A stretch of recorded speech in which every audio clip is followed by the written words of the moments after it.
Hello UP NEET aspirants, जो भी बच्चे यूपी से हैं, यूपी नीट एस्पिरेंट्स तो नहीं बोलूँगा बिकॉज ओपन स्टेट है तो बड़ा यूपी वालों के लिए लॉस रहता है। अदर स्टेट से या इंडिया में कहीं से भी हो आप और आप यूपी एमबीबीएस की काउंसलिंग करना चाहते हो, बिकॉज प्रोसीजर को लेकर काफ़ी चेंजेस आ रहे हैं। सेंट्रल काउंसलिंग का मतलब कॉमन जो काउंसलिंग है उसका कॉन्फ्लिक्ट चल रहा है काफ़ी दिनों से, और साथ ही साथ यूपी का सर क्या प्रोसेस है वो मुझे बता दीजिए। हम यूपी के बाहर से हैं, मुझे यूपी का काउंसलिंग प्रोसेस का बिल्कुल भी आइडिया नहीं है। वो प्रोसेस क्या है, कैसे स्टार्ट होगी, क्या फॉलो करना पड़ता है।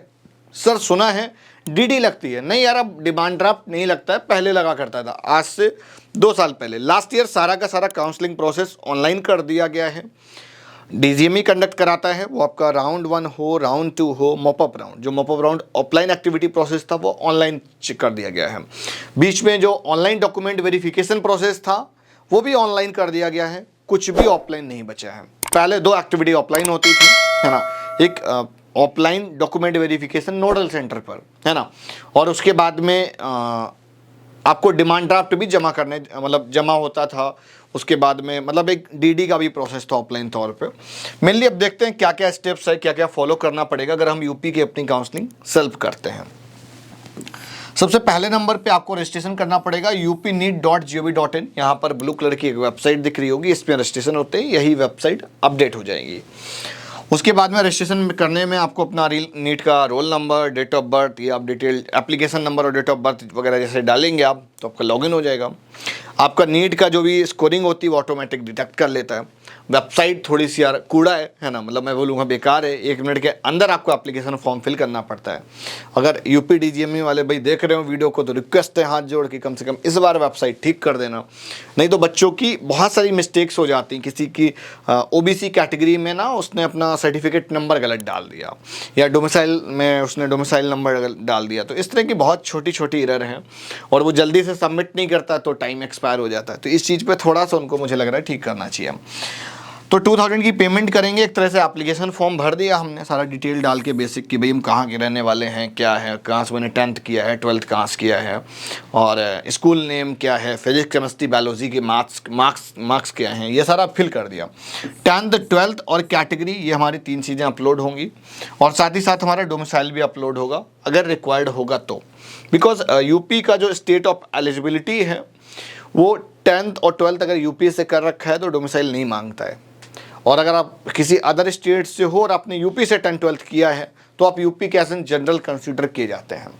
अगर आप यूपी से ही हैं, है ना, तो आपको डोमिसाइल की ज़रूरत है ही नहीं। अगर आप ओबीसी से हैं तो सिर्फ आपको कैटेगरी सर्टिफिकेट चाहिए होगा, एससी से हैं या एसटी से हैं। और एक इम्पॉर्टेंट चीज़ ये है, जो भी सर्टिफिकेट का चक्कर है ना, आप बनवा के रखना, और इन सर्टिफिकेट्स को 1 अप्रैल 2023 के बाद का होना चाहिए। पुराना वाला सर्टिफिकेट नहीं चलेगा, इससे अगर पुराना होगा तो नहीं चलेगा, ठीक है। और साथ ही साथ अगर आपके पास कोई सब कैटेगरी है, एनसीसी का है, फ्रीडम फाइटर का है, डिफेंस का है, उनका एक फॉर्मेट आता है, उस फॉर्मेट में आपको अप्रूव कराना पड़ता है, वही अपलोड होता है, ठीक है ना। अब ये जो डॉक्यूमेंट वेरिफिकेशन का प्रोसेस है यही ऑफलाइन हुआ करता था, इसके साथ में डीडी जमा होती थी। अब ये पहले ऑनलाइन वेरीफाई होगा, है ना, मतलब ऑनलाइन अपलोड हो जाएंगे और आपका सिक्योरिटी अमाउंट डिपॉजिट हो जाएगा, ठीक है। अगर कुछ एरर होगी तो मेरे हिसाब से शो कर देता है कि आपने कुछ और अपलोड कर दिया है, कुछ गलत है। सिक्योरिटी जमा होगी भाई, है ना। ये एमबीबीएस के लिए है। अगर आप एमबीबीएस करना चाहते हैं गवर्नमेंट कॉलेज से, या गवर्नमेंट कॉलेज को आप चाह रहे हैं कि आपकी चॉइस फिलिंग सेक्शन में आए, तो 30,000 की पेमेंट करनी पड़ेगी। और अगर आप चाह रहे हैं कि प्राइवेट कॉलेज भी आए और गवर्नमेंट भी आए, बिकॉज अगर आपने प्राइवेट सेलेक्ट किया तो गवर्नमेंट ऑटोमेटिक आ जाता है, तो उसमें बीडीएस के भी आ ही जाएंगे 2 लाख वाले में, ठीक है ना, तो सारा आ जाता है। तो उसको बड़ा ध्यान से फिल करें, क्योंकि बहुत बार सेम कॉलेज हैं जो एमबीबीएस भी प्रोवाइड करते हैं और बीडीएस भी प्रोवाइड करते हैं, तो गलती से मतलब एमबीबीएस की काउंसलिंग में बीडीएस भी सिलेक्ट हो जाता है। तो ये काउंसलिंग में थोड़ा सा केयरफुल होने की ज़रूरत है। 2 लाख रुपये सिक्योरिटी अमाउंट है, तभी आपका कंप्लीट काउंसलिंग के लिए एलिजिबिलिटी बन पाती है। अगर आप बीडीएस प्राइवेट के लिए चाह रहे हैं तो 1 लाख रुपये का आपको डिपॉजिट करना पड़ेगा। ये अमाउंट जो है वो आपका सारा का सारा काउंसलिंग का है, ये फीस में एडजस्टेबल नहीं होता है, बाद में आपके अकाउंट में रिफंड आ जाता है, बिकॉज रिफंड की डिटेल भी इसी प्रोसेस में ले लेते हैं वो लोग। 6 नंबर पॉइंट है कि भाई चॉइस फिलिंग करनी पड़ेगी। चॉइस फिलिंग में आपको कुछ कॉलेज सेलेक्ट आउट करने पड़ते हैं कि आप गवर्नमेंट ले रहे हैं, प्राइवेट कर रहे हैं, या वॉट एवर, या जो भी आपकी चॉइस है वो आपको यहाँ पर सेलेक्ट करके डालना होगा, सबमिट करना पड़ेगा। यूपी में आपने अगर अनलॉक छोड़ दिया तो फिर आपका कंसीडर नहीं होता है चॉइस फिलिंग में। इसलिए चॉइस फिलिंग करने के बाद उसको लॉक जरूर करें, बड़ा इंपॉर्टेंट है। इसके बाद में आपका एक अलॉटमेंट की डेट होगी, ये सारा शेड्यूल निकलेगा, उस शेड्यूल के अकॉर्डिंग होगा। प्रीवियस ईयर का शेड्यूल यहाँ पर दिख भी रहा होगा, या इस अकॉर्डिंग शेड्यूल पिछले साल चला था। ये अलॉटमेंट आएगी, अलॉटमेंट आने के बाद में आपका एक लेटर जनरेट हो जाएगा, आप उसको डाउनलोड करेंगे। फिर उसमें ऑप्शन आता है कि आप फ्रीज करना चाह रहे हैं या फ्लोट करना चाह रहे हैं या अपग्रेडेशन में जाना चाहते हैं सेकेंड राउंड के लिए। मोस्टली 3 राउंड होते हैं, राउंड 1, राउंड 2 और एक मॉपअप राउंड, जिसको हम राउंड 3 बोलते हैं। अब सारे ऑनलाइन होने लगे, कुछ भी ऑफलाइन नहीं है।